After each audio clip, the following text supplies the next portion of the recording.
All right, folks, it is Friday Night Blitz Media Days. We're getting you ready for the 2023 season.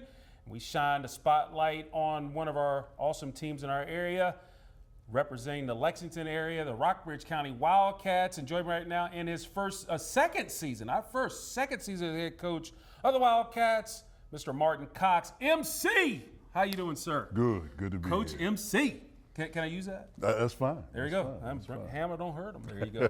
But Coach, last year, obviously tough season. Went 4-6. The program missed the playoffs for the first time 5 seasons. Just to look back on that season and things you hope to change for 2023. Well, of course, we'd like to win more games. But to be honest, first year for those kids in our program, I think we did better than people expected us to do, not near what we expect out of ourselves, but I was happy with the performance of the kids with it being their first year. So we just want to build on what we did last year. And Coach, obviously for you personally, the transition, obviously you have a year in your belt now. Just talk about the transition of being a head coach from year 1 to year 2.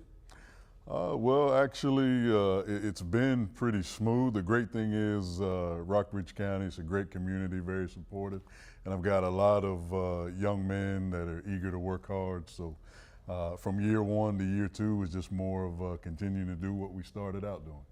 You know, when you look at this program as a whole, this program has had success over the years, and obviously you want to help continue that. How neat is it to take over a program that's had success in playoff action over the years? Well, it's great because there's already a foundation there. The community has expectations, and once again, they're very supportive, so it's great to step into a situation like that. So we just want to continue that tradition, get back on the right track. Coach, I'm looking at your schedule, and it's not an easy one, obviously. I mean, no, you're it's stepping not. up weight class. I mean, you got some game. You open up the season at Perry McClure, so that's Right. kind of a nearby game. Right. And then you got home games against Stanton, Allegheny. You go to Blacksburg. You host Broadway, get into that Valley District schedule at East Rockingham, Harrisonburg. You host them. You have a bye. You're at Spotswood. You host Turner Ashby, and then you got William Monroe. So you're not messing around with that schedule. No, there are no easy games on that schedule. Some great teams, some great coaches. So we're going to have to be prepared. Here's the thing, looking at your team as a whole, are there any players we should have our eyes on or players that will have the spotlight on them? Well, honestly, we're young, but we have a couple players that are going to be seniors this year. Not a great deal of experience, but they're all great young men and they work really hard. We've got Daniel Grimm, Ben Pitzenbarger, and Milo Mulitalo. So those are the players that I'm hoping, step up big for us and become leaders. How much fun is this for you personally? Because it seems like, meeting you and talking to you as we've had, I just feel like I'm motivated, like I'm ready to run out the tunnel for you right now, suit up myself. But what does this mean to you personally? Because it seems like you have a lot of energy and passion, which I'm not surprised that you have. I mean, you have it for this game and for the kids. Well, I'll be honest. At this point in my career, if I didn't, I wouldn't be here. But I love the game. I love coming back. Yesterday was our first day back from the VHSL dead period. One of the first things I told the kids was, I really missed them. It was only a week, and even though I was looking forward to the break to get some things done, I couldn't wait to get back. And that's easy when you have a lot of kids who are eager to work. We're young, but, they come to work every day, and so that helps drive and fuel that passion. Coach, what does Friday nights in the fall mean to you? Martin Cox, MC, Coach MC. What does Friday nights in the fall mean to you, sir? It means another chance to get better and show what that hard work means. I just love being out there. The biggest part is, watching a kid succeed, and that's what it's all about, just seeing them grow, seeing the team get better, seeing the individuals become better team players, and just put it all together, man. There's just nothing like it. And obviously circling back again, your second year as a head coach, what was the biggest surprise that obviously going from an assistant and being a head coach, 2 different worlds, but Right. What were some of the surprises, if any, that you noticed when you took over as a head football coach? I think it's just a lot of little things. I talked to some of my assistants about it last year that I've known for years.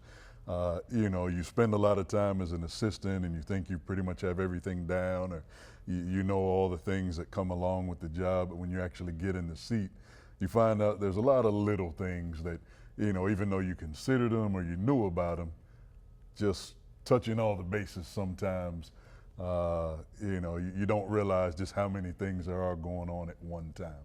That's something. And this year, obviously, we had 12 coaching changes. Of those 12, 8 are first-time head football coaches. Mm-hmm. What would be the biggest piece of advice you give those guys that are doing something you kind of already started and being a head football coach for the first time ever?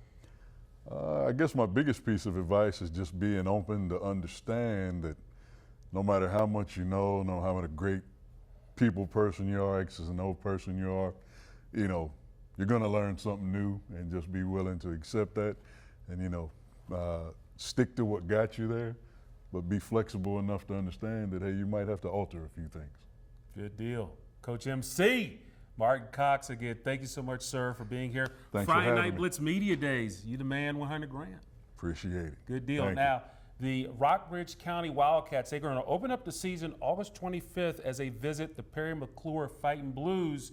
As we get Friday Night Blitz Media Days as the football season, we get rocking and rolling as we continue to preview the 2023 season. Mm-hmm. What's that like? Just give me your thoughts going into your final year as a Wildcat. Yeah. So coming off of last year, we had a ton of seniors. This year, we're going into the season with like maybe 6. And so it's definitely like a step up from having so many leaders to us actually stepping up and being those leaders. And it's definitely hard, but we're making an impact on the kids that are coming out. And we're looking for a really good season. It's a little different from last year where there were a lot of seniors. This is more of a tight-knit group. Yeah. But, a small group can make a powerful impact. What message are you wanting to send to younger players as you guys start camp in a couple of weeks? I'd say that the message that we're trying to send them is hard work is what gets you on the field. And so the football and skills like that will come later on. All you have to do is just show that you're wanting to do this and like put in that effort. Let's talk about last season for a little bit, just kind of an overview. What was that like for you? How would you evaluate it? How would you think like things could have gone better? So last season, I thought that I had a great time personally. The seniors were all great, made a lot of friends, and I think that it could have been a little bit better last year if so it was all new coaching staff, all new plays and everything like that. So maybe if we just had to see the coaches come in a year earlier, and then maybe even the summer workouts start earlier, then I think that we could have been and maybe even gone a little bit further in the season. And totally a rebuilding year last year then. What did you learn about yourselves last year, just kind of going through that process, trying to learn a kind of a new system under a new head coaching staff? I think that we realized last year who was going to do good under pressure. And so it really came down to the point, like when you were put on the spot to learn something new and when you were put in the position to actually go and perform, that's when we realized who the real players were on the team. Yeah. That being said, I mean, you got a year under your belt under Coach Cox, so, I mean, I feel like things can only go up, right? I mean, how do you feel about just the continuity and then maybe developing some consistency in the second year with him? I think that like the team chemistry with the coaches and everything like that, and the players actually being there like in the summer going into the season and everything, I think that it's going to be like great for us because we're already like acting like a team together. And so once we get the football part like together with it, then I think that we're going to do great. Let's talk about just you as a football player. So where did your love and passion for football come from? So I actually didn't start playing football until my 9th grade year. And so the love and passion just came from the brothers being out there and just the fact that, like, when you're in the weight room, when you're out in the field doing one-on-ones and anything like that, it's kind of like you're doing it for the guy next to you. Was there a reason why you picked it up so late? Were you playing some other sport? Or were you just kind of like... It was really just my mom didn't want me playing, and then I finally convinced her 9th grade year, and so I went out for the high school team. And, So you wanted to play, like, probably like early on, right? Like maybe I would have like definitely 5 or something. Yeah. And your mom was like, "No, that's not really." I mean, what did it take to convince her?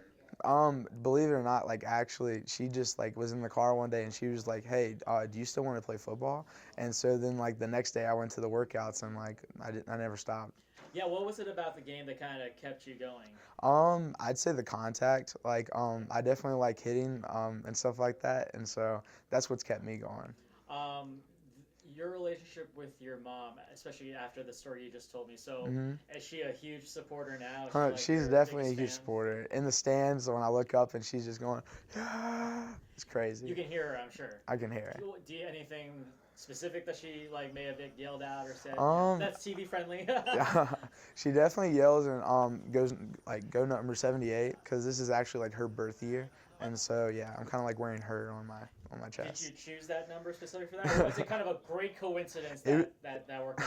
It was actually like a great coincidence. Yeah. I like honestly I didn't even remember her birth year, and then so like first game she didn't even know my number. I was like, you'll see my hair, and then so she saw me out in the field and then was like, wait, you're wearing my number, and I was like, oh. You should have just lied and be like, yeah, this was totally planned. This was all for you. Do you like see her in the stands? Like, do you like does she yeah. sit in the same place Well, every game, or she likes to kind of sit in the back a little bit, but I'm definitely looking up for the people that I want to see in the stands, and I definitely look at them and like give them a wave when I'm running out. does that help you at all? I mean, like I mean, you're in the thick of a game. You're like in between tackling and stuff like that. But like when times are tough, or like when things are going great, do you kind of give a glance and what's Yeah. that like? I definitely give a glance because while I am playing for the brother next to me, it's always nice to see like my supporters out in the stands and everything like that. And the Wildcat like fans, they go crazy, and so it's great to look up in the stands and see not only my supporters but the whole supporters as a team. Is that something you feed off of a lot? Yeah, and definitely the sideline too. Yeah. Just gives you kind of that boost of energy. Gives you that boost of of energy. So in this final year for you, what kind of goals do you guys have going into? I mean, you said tight knit group, right? So like, what Tight-knit. you guys? I'm sure have been talking about like, we want to do this, this, and this. I mean, what are those goals? I mean, honestly, like every season going into it, we're looking for a championship and just want to win is what we were going in for. Yeah. So you guys are in the Valley District, right? Yes. So that's something I used to cover the Valley District when I used to work up in Harrisonburg. So the TAs Gotcha. and Broadway. Yes. For us who's down here in Southwest Virginia, we don't normally see the Valley District. So what is that like to kind of compete in week in and week out? I mean, it's definitely like we're coming back to fight another battle with the same person that we fought last year. And so it's always like you remember things from last year going into that game and you're like, I'm definitely going to beat this team. But it's like whenever you go into that game, it's like, I don't know, it's like kind of like you're back at it again with this like the same team. And so you always remember that. And then we also have like the home rivals that we play and everything like that. And so it's definitely great. Yeah, and I think you guys travel like in terms of like for your district out of that district, you guys like travel the farthest because like all the other Valley District teams are like they're all centered like Rockingham County. What are those bus rides like? The bus rides. So we kind of do this thing where like I think like up until 10 minutes of the ride getting there, it's kind of like we just like talk to each other. We try to keep it as much like football talk as we can, like go over plays, talk to the center, talk to the QB, because we're on the offensive line, like we're like the person that's protecting him. So we're definitely talking to the QB and stuff like that. And then once we get within 10 minutes, it's kind of quiet on the bus, and you have to like it's only music in your ears. You can't like look at your phone or anything like that. It's kind of like you're locking in. And then as soon as you step on foot on the field, it's kind of like it's game on. So is the bus ride home after a win totally different than a bus ride home after a loss? So I would say yes, just because after a win, obviously you're gonna be way more excited. You're gonna be hyped. You're gonna be partying with your friends on the bus, and yeah. But I mean, after the game, after a loss, you're definitely thinking like, this is what I could have done better. This is what I could have done better. And but it makes you feel better to know that your brothers are there with you. And so just looking around on the bus to see that the people that just fought in that fight with you are still there. It's just like it's a good feeling to feel the losses because you learn so much more from that than you do a win. Let's just throw that possibility out there. I'm sure you're very confident, but Valley District Championship in your senior year, what would that be like? That would be amazing. Because I've never been to a championship game, let alone just like watch one. I mean, my freshman year we got Valley District champs, but we ended up losing in the first round playoffs. So if I was this my last year going to the championship, that would be amazing.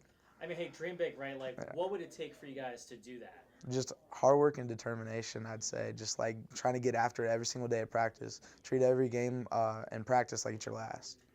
What's the legacy you hope you leave behind at Rockbridge County? Like, no matter what happens this season, you put it all out there. What do you hope people remember you by? I hope that people remember me by like the nice guy off the field and like approachable. But then like when you see me on the field, then it's just like he's a completely different person. I believe it. Can you talk about that more? Because, like, I'm talking to you. You're super approachable, super nice. Are you, like, intense, like, crazy when you're on the field? Like, describe yourself as a player on that field. I'd say that I'm definitely the loudest on the field. I like to yell a lot. And then also I like to, like, hit hard, too. Do you, like, yell at your opponent on the opposite? Like, you're I don't, that guy? not like in like a taunting way, but like just yelling and yelling random things. It doesn't even have to be like about the play. Just yell. You're like M&M's. Like, what? Yeah. Sometimes you can throw them off guard with stuff like that. Just be like, hey, I saw your mom in the stand. She was calling your name. That's a good one. I always want to be like, wait, where? That's awesome, man. Anything else you want to add? I feel like I could talk to you for No, I'm good. I'm just excited for the season. Yeah, appreciate. Well,